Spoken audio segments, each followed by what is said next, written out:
reading today comes from Matthew 11, 2 through 11, and that is on page 1512 of your Pew Bible.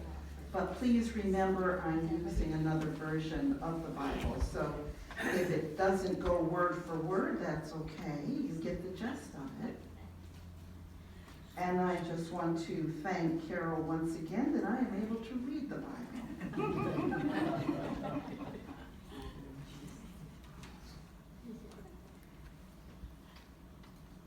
When John heard in prison what the Messiah was doing, he sent word by his disciples and said to him, "Are you the one who is to come, or are we to wait for another?" Jesus answered them, "Go and tell John what you hear and see.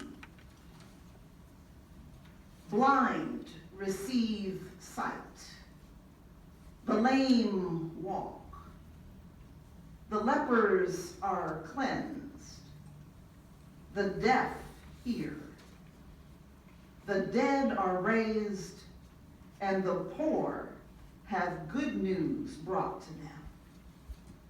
And blessed is anyone who takes no offense at me." As they went away, Jesus began to speak to the crowds about John. "What did you go out into the wilderness to look at? A reed shaken by the wind? What then did you go out to see? Someone dressed in a soft robes? Look, those who wear soft robes are in royal palaces. What then did you go out to see? A prophet? Yes. Yes, I tell you, and more than a prophet. This is the one whom it is written, 'See, I am sending my messenger ahead of you, who will prepare your way before you.' Truly, I tell you, among those born of women, no one has arisen greater than John the Baptist. Yet, the least in the kingdom of heaven is greater than he." This is the word of the Lord. Thanks be to God. See and hear is the title of this particular sermon. And it's all about Jesus. It's all about the Messiah. You know, the Messiah that we know, the one who is consecrated with holy oil, who is anointed and was promised to be the deliverer of the Jews and of Gentile nations. The Messiah. Hear and see. Today's scripture articulates the nature of messiahship, the messiahship of Jesus, and the challenges of the Jewish unbelief of the ancients, and speaks to our own unbelief today in 2019. The kingdom of the Messiah has been announced by John. You see, John was the messenger. And Israel here is depicted in our scripture as, if you can think of it this way, a person of a Pharisee who reject the Messiah. Today in scripture, it speaks to the visit of John's disciples to Jesus and his teaching the crowds about John the Baptist.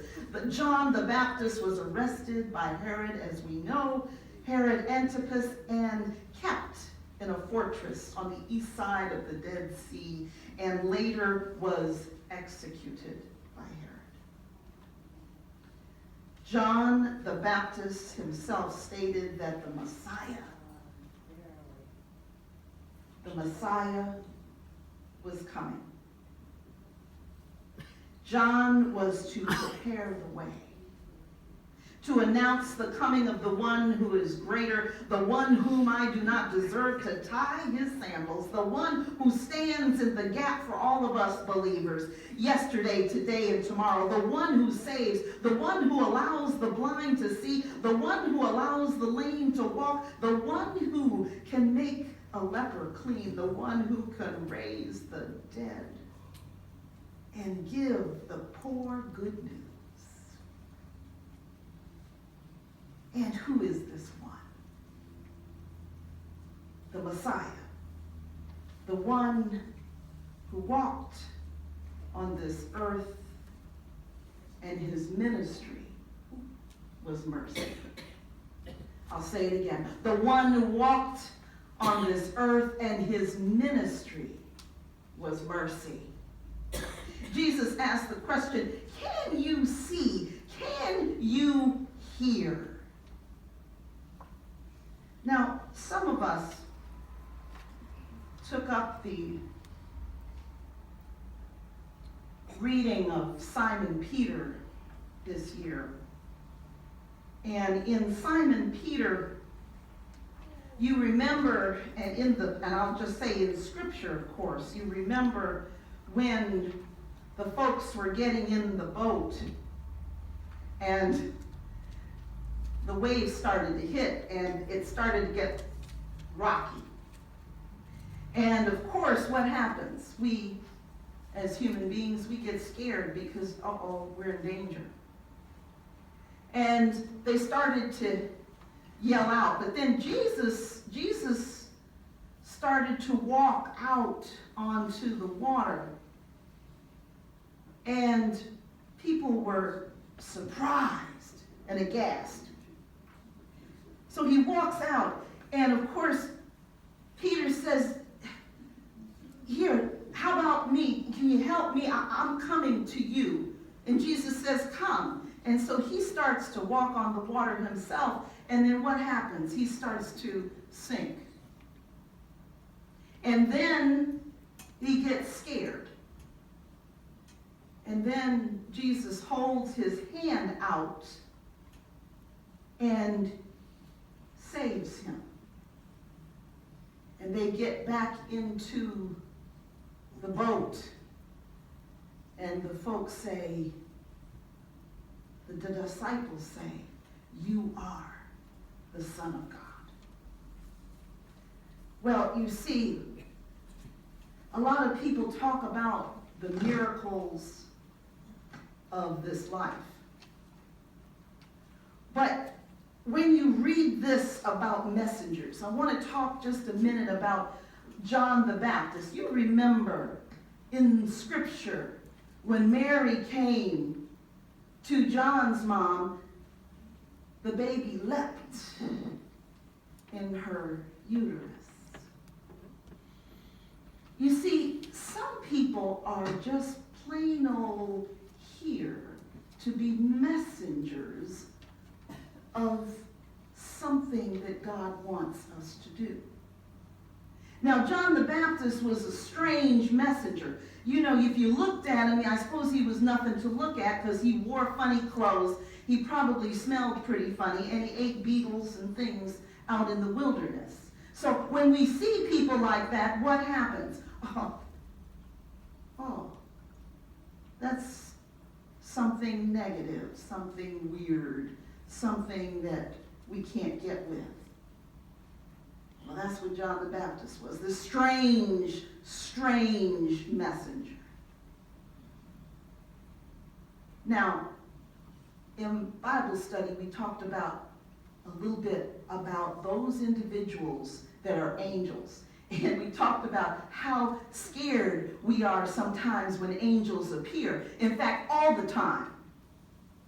When an angel appears, we're a little taken back. I don't know about you, but if an angel comes to me, not in the form of one of you guys, I might be a little afraid. So, Jesus is telling us to see and hear. And Jesus also knows that many times we can't hear and we can't see unless it's familiar to us. So sometimes we're sent little angels that sometimes give you glasses or whatever you need in life, right? And it's okay.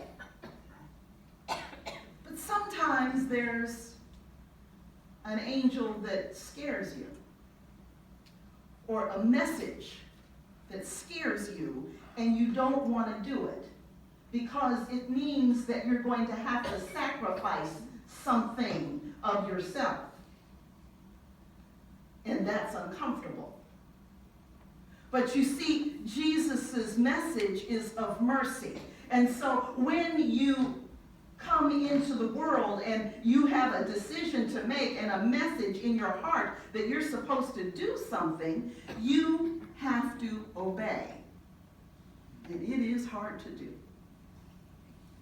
The thing that happens, and I think my colleagues that are here that happen to be pastors, you might not want to answer that call. Those of you that have had to give up something for somebody else, no, it's not easy. You are also angels. You are also messengers. You might not look as funny as John the Baptist, but you are a messenger. And so you see, Jesus is saying here, and I read, the blind receive their sight, the lame walk, the lepers are cleansed, the deaf hear, the dead are raised. This is what Jesus is doing now, and the poor have good news brought to them. What are you going to do? You see, he didn't come here just to do these things and disappear. There are messengers. Bob had a message. Mo had a message today. In that message, we all have a message of some kind. We're not supposed to sit in this cushy chair. Sue Ellen and Laura, you see, it was a surprise that they got as much money as they did. A surprise. Because why? Because we're a little tiny church. And most people would think, well, they don't have anything. But we have everything. We have everything. Now, we can't put a price on mercy.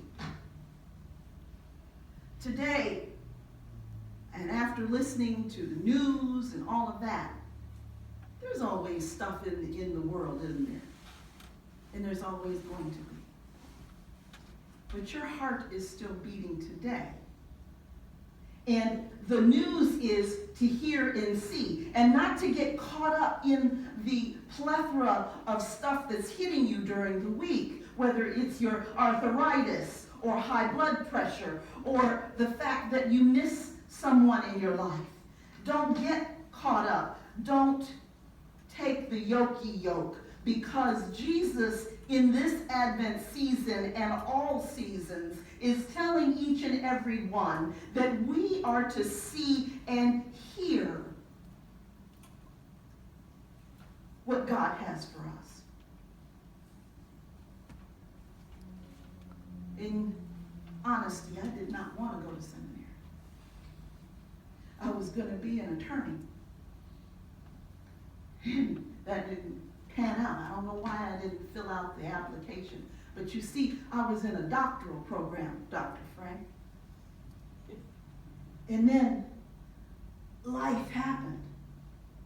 And I had to walk over here, and I looked a little funny. And I thought, oh my goodness, God is telling me to do something else. You gotta be kidding.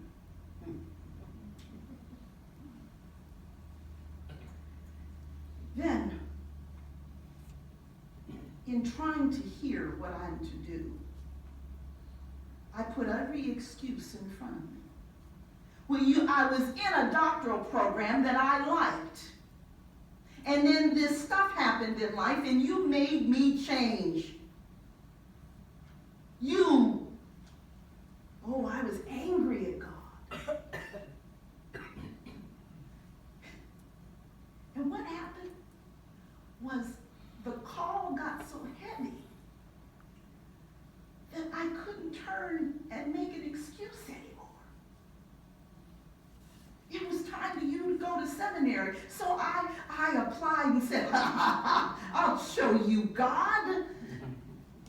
I won't get in, this middle-aged woman in a Presbyterian school, second in the nation. You've got to be kidding. So I sat in my admissions interview, and I remember at the end of the interview, the pastor on the other end of the desk said to me, "So Cheryl, how are you going to pay for this?" $30,000 a year back then, times 3. I was like, ooh. But I looked at her, and I just said, she couldn't say anything. And you know what happened? That 30,000 times 3 got paid for. When I graduated 3.5 years later, because I did clinical pastoral education, 3.5 years later, I graduated with no debt. That's only God. But you see, I didn't want to see. And I certainly didn't want to hear. But sometimes God puts you in a box and you got to do it anyway. You got to, because that's where the box that God has you to do. And you see, Jesus was on this earth to teach us how to have mercy for one another. Mercy, forgiveness, compassion, and love. And even though we put our blinders on, anybody put your blinders on? I'm the only hard-headed woman in here? Yeah. Okay, there's a couple of men. Thank you. Thank you. We put our blinders on because we are afraid of the messengers, the weird senses that we get, the weird voices that we receive, the funny people that come into our lives. We're afraid. But you see and hear that Jesus said, please hear and see me. If you can't see yourself, see Jesus. The blind receive their sight. The lame walk. The lepers are cleansed. The deaf hear. The dead are raised. And the poor have good news brought to them. And blessed is anyone who takes no offense to me. You see, people of God, you hear of this ragged book. At least mine is ragged. We hear, but we're afraid. But we don't need to be. Because Jesus has got this. Jesus has got every single one of you, whether you're feeling sick with a really bad headache and you get scared, or whether somebody has taken somebody you love is gone from your life and your heart is broken, or you have experienced a disease that is devastating to your life and maybe even to your person when you look in the mirror and you see the scars. But Jesus says, hear me, see me, and do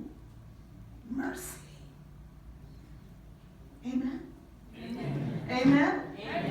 Amen. Amen?